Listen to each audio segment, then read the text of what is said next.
Permasalahan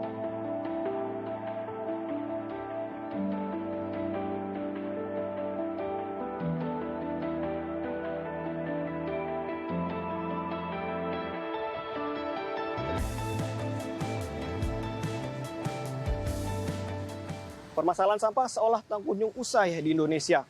Hampir setiap daerah, sampah menjadi pekerjaan rumah bagi pemerintah daerah. Dan Pasar Cimanggis di daerah Ciputat menjadi salah satu titik yang saat ini menjadi sorotan publik, di mana sampah di wilayah ini memakan badan jalan dan juga menimbulkan bau tak sedap dan juga kemacetan. Mirsa, mari ikuti saya untuk mewawancarai warga yang berada di sekitar Pasar Cimanggis. Usai berakhirnya status tanggap darurat, tumpukan sampah masih terlihat di berbagai sudut kota Tangerang Selatan, Banten, meluber ke jalan hingga mengganggu aktivitas warga. Merespon hal ini, pemerintah Kota Tangerang Selatan menetapkan status tanggap darurat pada 23 Desember 2025 hingga 5 Januari 2026. Seperti keadaan di Pasar Cimanggis, Ciputat, Tangerang Selatan. Sampah menggunung hampir seatap rumah dan menutup sebagian jalan.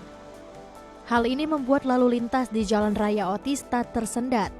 Selain itu, tumpukan sampah juga menimbulkan aroma tidak sedap, mengganggu pengendara yang melintas dan para pedagang di pasar.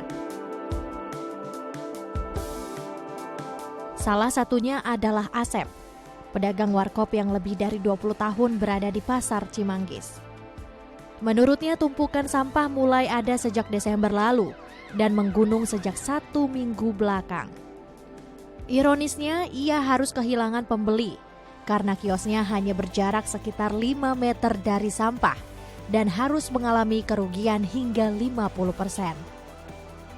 Ya, sangat mengganggu juga sih, apalagi saya sebagai pedagang.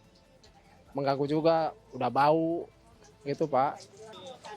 Ya tentu ada dong, yang beli juga kadang-kadang pergi nggak jadi, soalnya kan bau, belatungnya banyak gitu Pak. Ya harapan saya cepat aja diselesaikan gitu Pak, sampah yang menggunung ini, biar kita sebagai pedagang enak gitu.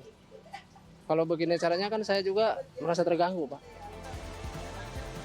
Menurut Anto, petugas sampah di Pasar Cimanggis, Tangerang Selatan, awalnya sampah berasal dari pedagang pasar. Namun, diperparah dengan ketiadaan angkutan sampah perumahan yang mendorong warga ikut membuang sampah ke kawasan ini. Karena warga-warga pada sulit ngebuang. Sebenarnya lebih banyaknya sampah liar sih Bang. Sebenarnya ini tuh bukan buat umum, buat pasar. Cuman karena orang asal ngebuang, kadang-kadang kan kalau kagak dijaga pada ngelinding di jalan, ya ditolakin juga di mana-mana sampahnya naroknya gitu. Jadi ya kita tata gitu, ada penataan. Ya namanya hitungannya siang malam ya Bang ya, terus nggak ada pengangkatan juga kan. Entah kenapa istilahnya mungkin ada problem masalah atau gimana, ya namanya sampah lama-lama ya banyak.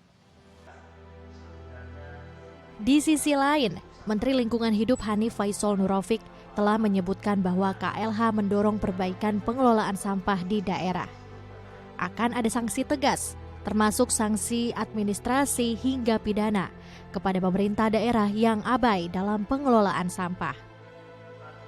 KLH siap berkolaborasi dengan Pemda untuk pencanangan proyek strategis nasional yang dirancang sebagai solusi jangka panjang persoalan sampah regional. Proyek tersebut direncanakan menggunakan pembiayaan Danantara dan telah dibahas dalam sejumlah rapat lintas pemerintah daerah.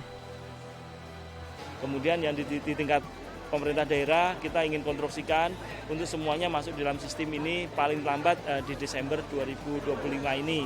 Sehingga di Januari 2026 semua persetujuan lingkungan yang ada di seluruh tanah air bisa dikontrol dan transparan. Yang kadang-kadang di daerah ini ada beberapa kepentingan sehingga kadang-kadang persetujuan lingkungan itu mendek dan lama. Ini yang dari sisi persetujuan lingkungan. Kemudian dari sisi kegiatan lain, kami juga ingin kemudian mendorong percepatan prosesnya. Tidak mungkin dilakukan oleh kementerian sendiri. Sehingga melalui kegiatan-kegiatan pembinaan kita lakukan. Mulai dari penilaian indeks penilaian pemerintah daerah terhadap tata lingkungan. Ini sedang kita lakukan penilaian. Kemudian penilaian adipura juga kita lakukan. Sampai hari ini hampir seluruh kota masih dalam posisi kota kotor. Jadi masih di bawah 50, kecuali beberapa kota, mungkin 1-2 kota ya. Semisal Surabaya dan Ciamis sama Banyumas, hanya 3 aja. Yang lainnya nilainya masih 50. Sehingga hari ini kemarin dengan keluarnya peraturan Presiden nomor 110, maka Menteri telah menetapkan hampir lebih dari 260 kabupaten kota dalam status darurat sampah. Ini memastikan segala upaya untuk bisa ditangani. Krisis sampah yang terjadi di Pasar Cimanggis dan juga beberapa titik di Tangerang Selatan, Banten sudah seharusnya tak hanya disikapi dengan pengarahan armada dan juga pembersihan yang bersifat sementara. Peristiwa ini perlu dievaluasi secara menyeluruh dan merubah paradigma dari kebijakan reaktif menuju kebijakan yang lebih antisipatif dan juga berbasis data. Tanpa itu, masalah serupa akan terus berulang, merusak lingkungan dan juga menggerus kepercayaan publik terhadap pemerintah daerah. Media Tawadu, Yudi Rahman, Dae TV.